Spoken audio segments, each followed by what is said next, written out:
Hello students, I welcome you all to Current Affairs series by Azad ICS Academy. Today we will be seeing the current affairs from 2nd December 2024. In today's topic, we'll be discussing two important articles. One article is related to HIV/AIDS and another article is related to Artificial Intelligence Safety Institution, which is basically by India, right? So we will be discussing more in detail about these two articles and also the topics related to these two articles, right? So let us now first understand about the new HIV infections decline. So what we need to understand here is the new people who are getting infected by HIV, the number is declined up to 44% in 2023 if you compare this data with 210. And the number of deaths that are related to AIDS or people dying suffering from AIDS has reduced up to 79%. And this is told by our Minister JP Nada. Now, not just this, they're also mentioning that the data released by the ministry shows that HIV prevalence in adult continues to be high. So you can see that the number of adults suffering from HIV/AIDS is high in some of the states such as Mizoram, Nagaland, and also followed by Manipur. The most important thing that is to be noted here is the rising trend is also prevailing in Punjab. So this is something that is of a concern because if you see Punjab, it's better to do than other states, and still there also these people who are suffering from HIV/AIDS is still high. And you also need to understand which are the people who are vulnerable to this particular disease. The people who are vulnerable to this disease are the women sex workers, transgender, and then also the migrants. Right. So these are the people. We'll also see why these people and also children is mentioned. So the children, the women sex workers, these are suffering from HIV/AIDS and why only these. We'll discuss that in the upcoming slides. According to HIV burden estimate report, which provides update evidence, so you also need to understand that other states also this particular disease is prevailing, such as Andhra Pradesh, Karnataka, Telangana, right? So here you see the prevalence is higher, which is more than 0.4% higher if you compare it with the national prevalence. Now, not just that, you also need to understand how many people are suffering. That is 25.44 lakh people.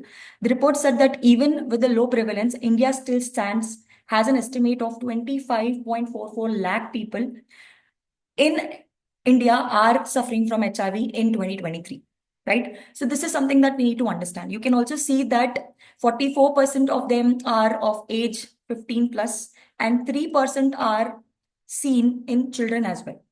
So speaking at the function that was held at Madhya Pradesh, this is on Sunday because it was celebrated as World's AIDS Day. Now we have World's AIDS Day to make sure that we are making people aware of what is AIDS, how it spreads among the people, and how can we prevent it. See, you cannot cure AIDS completely.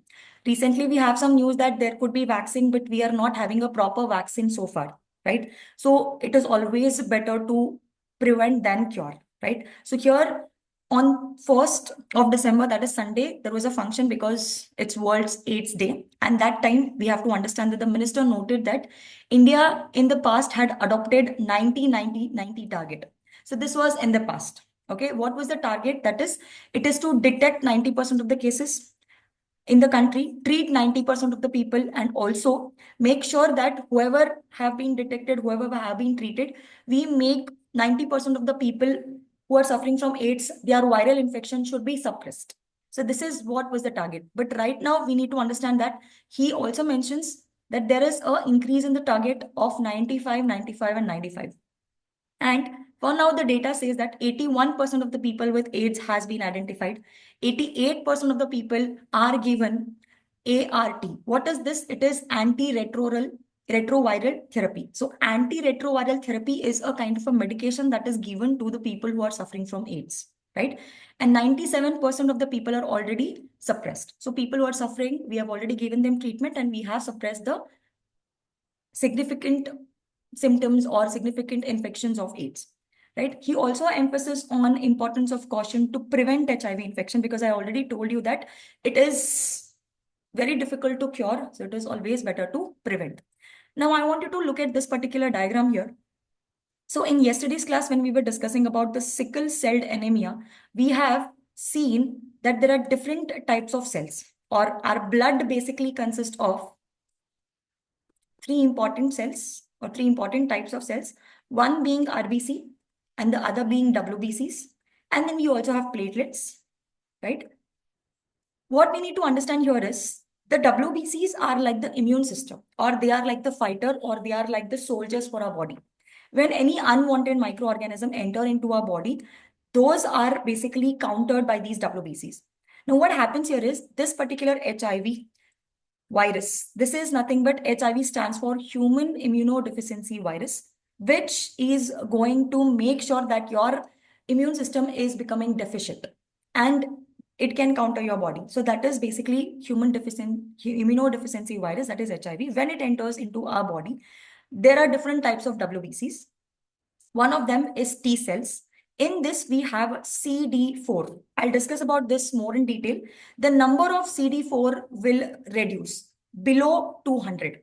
That is the case when our immune system becomes very, very weak. And the major important thing that HIV does is to make the number of CD4 below 200.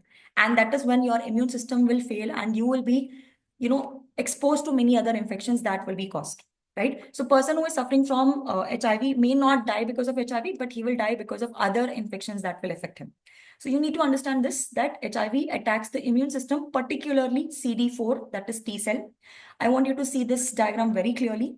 And here you need to understand that the count will reduce. If a person is negative HIV, that means if he's a healthy individual, he will have somewhere around 500 to 1600 CD4. But the person who is infected with HIV will have the CD4 below 200, right? So I've also mentioned what is this CD4. So it refers to a type of a WBC. Okay, it is also known as CD4 T lymphocyte or helper T cell, right? Now, these cells help our immune system fight infection by triggering it or destroying the viruses, bacteria, anything. So what happens is this particular CD4 cell will trigger the unwanted bacteria or viruses that have entered into a body and that will be destroyed, right? Now that itself is getting attacked by the HIV. Next thing that we need to understand is how is it basically transmitted? What are the means? First thing that we need to understand here is that the HIV is sexually transmitted disease. That is, it is not like it is communicated through air or water or something like that. Okay, it is communicated only through certain things. So there are two methods you can say. One is through sexual transmission, right? And that is the reason most of the women who are sex workers are suffering from this disease, because if they are having an unprotected sex with a person who is HIV positive, will automatically have this particular disease. And it is very difficult at the initial stage to even identify that they are suffering or they could have been suffering from HIV. The second thing that we need to understand here is through blood transfusion, and another thing is through syringes which are unsterilized. Now there are people who are consuming drugs, and if they are not sterilizing the needles or syringes and they are using the one which was used by the infected person, automatically the healthy person would also get HIV. So it is very important for us to monitor the people who are taking drugs as well. And another thing is blood transfusion. Blood transfusion, the conditions or the probabilities would be less, because if the blood is being transfused, there will be a blood check and probably they will understand that the person is suffering from HIV, right? But these are some of the methods how the HIV can be transmitted from a healthy person to a non-healthy person. Sorry, non-healthy person to a healthy person. And then we have HIV statistics in 2022. So this is something that is not important again, but you need to know the statistics here. The person who are living in India with HIV is this number.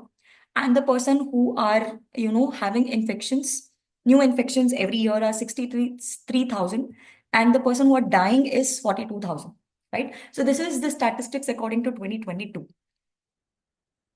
Now we'll have to understand what are the efforts that India has been put so that we can combat HIV, right? This is something that is important from your UPSC point of view. And this is something that is supposed to be known to everyone, because these are the things that India is doing, and what else India can do, you will be able to only answer that once you know what it is exactly doing in the present. The first thing that we need to know is about the prevention and the control. As I already told, that prevention is always better than cure, and it is very difficult to cure HIV, so it is always better to prevent. Mandate measures by center and the state governments to prevent HIV spread. So we are trying to make sure that the HIV spread is limited. Access to antiretroviral therapy. Now let us understand what is this antiretroviral therapy. It is nothing but it is a combination of HIV medicines that are given to the infected people so that the immunodeficiency virus is a little suppressed. So we are trying to suppress the replication, which can restore the immunity and it can also halt the progression of the disease and reduce the risk opportunistic infections. See, as I already told you, if a person is infected with HIV, what would happen here is he may not die or she may not die because of the HIV itself. Because your immune system is becoming very, very less, the other diseases would enter into your body or you would be suffering from other diseases and you may have a death because of those diseases and not particularly HIV. So it will try to reduce the risk of these kind of infections. Apart from this, we also have a Project Sunshine, right? And since 2016, we are trying to address the rising HIV cases in northeastern states. As I already told you, and in the article also, we have seen that the number of adults who are suffering from HIV is still high in Mizoram, Nagaland, followed by Manipur, and the concerning is also regarding the Punjab. So you need to understand that we are trying to address this issue, trying to suppress the number of people suffering from HIV in these states. Okay. Apart from this, we have a pre-exposure prophylaxis. So what is this? This is also a kind of a treatment that is given. Now listen to this. This treatment is not given to a person who is HIV positive. It is given to a person who is HIV negative. Then you may ask, is it given to us or is it given to everybody? No. It is given to those people who can get HIV in future. See, what happens here is, let us assume that a person is there and he is, taking drugs. Okay, and we have sent him to rehabilitation center. And there we have seen that he used to use syringes to take drugs. There is a possibility that in future or he might have got infected due to HIV, right? So for such people, we have this kind of medication so that we can help prevent HIV infection in people who are having got HIV negative. So how does it work? Basically, here also what we are trying to do is we are trying to put antiretroviral medication itself so we can stop HIV from taking hold and spreading in the body. Even if it enters into our body, look, this particular therapy will not kill HIV. It will only stop HIV from multiplying. So it does not take a hold and it does not spread all over our body, right? And who can take this? People who are at a risk of HIV infection through sex or through injection, drugs. They can take these people or they can take this particular treatment. Let us also assume that there is a women sex worker and we are trying to, give her a better life and she is going to correction house or, some kind of rehabilitation. In that case, also, she can also be exposed to this kind of treatment because there would be a possibility that she can suffer from HIV. So this is something that you need to understand regarding this topic, right? I have covered everything that would be related or would appear in your UPSC prelims. I would again mention about this because what happens here is that UPSC is focusing more on diseases. Like yesterday, we have discussed about the sickle cell anemia, and today we are discussing about HIV, and it also has a lot of interest about tuberculosis. So, if any news that is related to diseases, please try to have a look at it. If there is any new disease that is coming up, also have a note about it.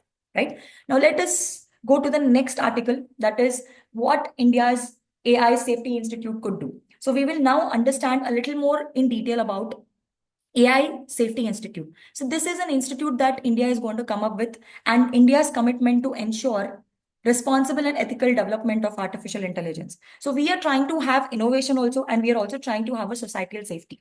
See, when technology comes, it also comes with a lot of issues. It also comes with a lot of issues that are related to ethics, that are related to personal privacy, etc. Right? It could be invaded or it may not be, but we have to be always be prepared for the consequence that the negative aspects of AI would have. So for that, we have India's AI mission. As a part of India's AI mission itself, we have AI Safety Institute. Now let us understand what is this exactly and what are its, provisions and objectives, etc. So AI Safety Institute is aiming to enhance India's AI safety and governance capabilities, addressing both domestic and global challenges. So whatever challenges that we are facing in India, as well as whatever challenges that we could face outside the country, all these will be, addressed through this particular safety institution. What are the key objectives? So we will be having a proper standard for AI safety. We will be developing a framework, we'll be providing some guidelines, standards, etc. Now, very important thing that we need to focus is it is not going to be a regulatory authority. It's not that, this authority will tell or regulate or will put some restrictions. No, it's going to be a research body basically, because we want to also make sure that there is innovation along with safety. We are also trying to have risk assessment and mitigation. So we will be focusing on what are the risks. So far, we have seen there is risk related to social exclusion, privacy concerns, and also labor market prices or labor market impacts. We have seen that AI has taken jobs of many people. So how this is impacting the labor market, how this is creating a bias discrimination, how this is excluding some people from the society. We will be understanding all of that in risk assessment. Building domestic capacity, we will also have some of the capacities or safety tools within India.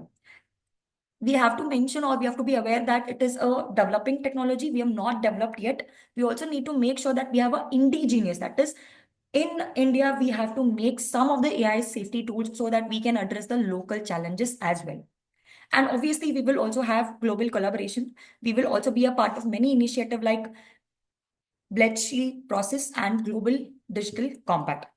We'll discuss about this in upcoming slides. Don't have to worry about this, right?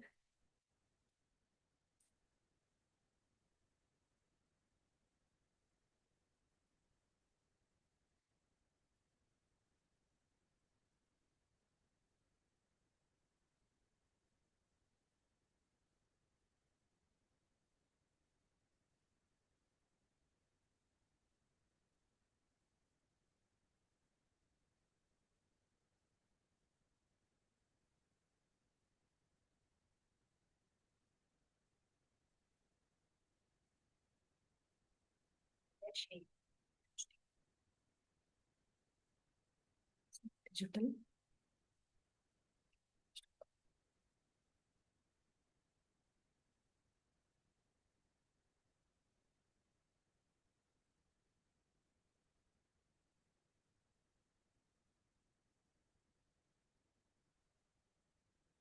Okay, now we will see why AI safety is crucial now. Like we have to understand what is the reason or why is the reason that we have to make sure that this is safe. So the establishment of AI safety institution is timely given in the growth of importance of AI.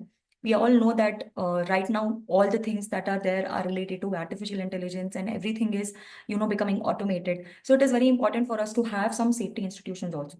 Now we'll see what are the things that we are trying to do and why again. So first thing is global prioritization. So first thing that we need to understand here is the UN summit of future and quad leader summit. These are some of the summits. I will not discuss about it in detail because these are summits that are telling us that there is a need of safe AI practices. So that is the reason we just need to understand that even at the global level, it is understood that AI safety is something that is of high priority. The second thing that we need to understand here is Global Digital Compact. Okay, it is a framework again. So this framework is a international framework of cooperation to create free, open, and secure digital future. So basically, what we're trying to do here is we're trying to build a multi-layer system that works for everyone, ensure better future for all humanity, address development, peace, security, and human rights as well. Right. So this is something that we are trying to do in Global Digital Compact, and we're also trying to have some multi-stakeholder collaboration. Then we also have Bletchley process. What is this? This is also an international initiative that connects AI safety institute worldwide to address emerging challenges. So whatever challenges that are coming up, to address that, we have this particular process. Okay. Now here we need to understand that AI safety summits are there in the countries like UK, South Korea, France, and it is also there for other global collaboration. Right. Now we have to understand how India plays a role in AI governance. As a leader in platform like G20 and global partnership on AI, India is strategically positioned in influential global AI policies. So we need to understand that, India is a leader in many platforms like G20 and also global partnership on AI. You need to understand that it is very important for India to have a AI safety institution, right? Apart from this, we also need to understand about the technological advancement. Rapid AI advancement necessitates robust framework for risk assessment, bias mitigation, and large-scale model testing prevent unintended consequences. See, we are trying to do a lot of advancement. And with this advancement, it should not be like, we are coming up with something which is not important or unintended consequences, right? So this is something that is why we are trying to, have AI. Okay, now we'll see what is the objective of this AI Safety Institute. The institute's mission is rooted in ethical oversight and efficient governance. So what are we trying to do with this? So setting technical standards. So we will be trying to, have a proper standards, guidelines on how to use the AI. This is something that we have to understand. And this will be done by this particular institute. Inclusive AI development, that is, address risk specific to developing nations such as gendered impact or social inequality. So we will also try to understand how can we, include those people who are not being a part of AI. We should make sure that the social inequalities are getting reduced, right? So what can we do, or how can we have an inclusive AI development? That will also be a part of AI Safety Institute. Promoting multi-stakeholders, that is to ensure diverse participation from government, industries, academic, and civil society. See, a lot of people are still not aware of chat GPTs. A lot of people are still not aware of, AI. So how can we make sure that the multiple people are being a part of it? That is something that AI Safety Institute will be working on. Human-centric AI, that is prioritizing the protection of human rights, privacy, and inclusivity. As I already told you that, a lot of information that is used by AI can have privacy issues for human beings. So we also need to make sure that the AI is human centric, or it is going to be useful for human beings and not be a threat to us, right?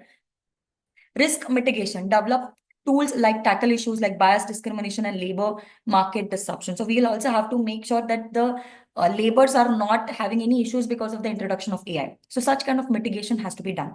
Global engagement. So we will also try to strengthen India's role in international dialogue so that we have proper AI governance framework. Next is, how can India build the AI safe institution? So first thing is, we need to make sure that it is independent from the regulation. See, if there are a lot of rules and regulations, then automatically there will be what? It will be a regulatory body, and it will not be a kind of a research and innovation. So we need to understand that it should operate independently of regulatory bodies. There should not have any regulatory bodies. It should be purely research and innovation. Enforcement should be done. Technical research and testing. So conduct, we should have a team, okay, that will have a stress test on AI systems. So whatever AI systems are there, we will have a kind of stress on that, and we will do tests so that whether AI can handle all the different types of pressure or all the different types of stress, and develop tools and identify the and mitigate the ethical and societal risks. So we need to make sure that this particular testing system that we are having, it should mitigate all the ethical and societal risk. Collaboration with academic. So what this basically is talking about is partnering it with institutions like IITs, IASCs for cut-edge research. So see, the research cannot just happen newly. We should also use some of the resources, like we need to take help of the institutions like IITs, IIMs, IISCs, so that we have kind of understanding and we can do a proper research. Global partnership, as I already told you, we need to join many different global partnership like Bletchley process to exchange knowledge and resources with safety institutions. And then we'll also have to have a scalable framework. Design flexible organization structure to adapt to evolve technologies and increasing AI adaptations. So we need to make sure that the framework is in such a way, or it is designed in such a way that whatever evolution that is happening, that should be adopted, or people should easily get adopted to it, or people should easily be able to use this particular AI without any, safety issues. Next thing is, what are the challenges that we can have and what could be the recommendation? See, first thing that we have is obviously the privacy concerns that I've been discussing so far. The data protection laws should be made. So we all have privacy issues, and anybody, invading the privacy should have a proper law that will punish them. This will safeguard the personal information. This is first thing. Inclusivity and accessibility. So we need to make sure that we are including all the marginalized communities. We need to make them aware of there is chat GPT and how to use it, and also to bridge that digital divide. So there is a digital divide. If you see that people in city are more aware, or people who are in urban areas are more aware, and people who are marginalized communities or who are in rural areas are less aware of this particular technology, that bridge should be reduced, and with that we need to have inclusivity and accessibility. Institutional capacity, build infrastructure and expertise to evaluate, regulate AI system efficiently. So here again, we need to understand this, that we need to make sure the proper infrastructure is there. We have proper computers, proper skilled laborers, etc. Avoid over regulation. Now, again, I already told you that if we are having too much of regulations, then there will be less innovation. So that over regulation should not be there. Continuous feedback mechanism. So we need to understand that there should be an ongoing stakeholder input and addressing challenges dynamically. So always there is a feedback mechanism, then that mechanism is a good mechanism. So we need to understand that that feedback mechanism is always there, and over whatever feedback we are getting, that should be made better every time, right? Next thing is, what can India achieve with AI Safety Institute? So what is our achievement or what we'll be doing? First thing is global leadership. So see, if entire world is using AI and if India is, behind, then automatically it is going to be a setback for us. So to shape our international AI governance standards and advocate the needs and developing nations, we need to have this particular institution. Human-centric AI policies. So set benchmark for ethical and inclusive AI development globally. So we need to understand that whatever AI that is there with us, that should be properly human centric. It should make sure that the privacy is not getting invaded, and we should be, very good at ethical and inclusive AI so that we are having that particular kind of recognition in the global level. Economic and social impacts. So drive equitable growth by leveraging AI for the public welfare sectors like healthcare, education, and agriculture. If we are having this kind of institution that can be used for healthcare sectors, education sectors, and also agricultural sectors. Then what we have to understand is innovation. Establish India as a hub for cut-edge AI search and safety practices. So if we have such a kind of institution, we can do proper research and we can have proper safety practices. And because of this, what happens here is we can again have a better position in global level. So this is something that India can achieve with AI safety. So this is all about what are the objectives, what are the concerns, what are the recommendations, and what can we do, and what exactly India will achieve with AI safety. So that's all for today, and I will be coming up tomorrow with the next session with interesting topics. I hope you like the initiative, and if you really like the initiative, kindly share it with the people whom you can do.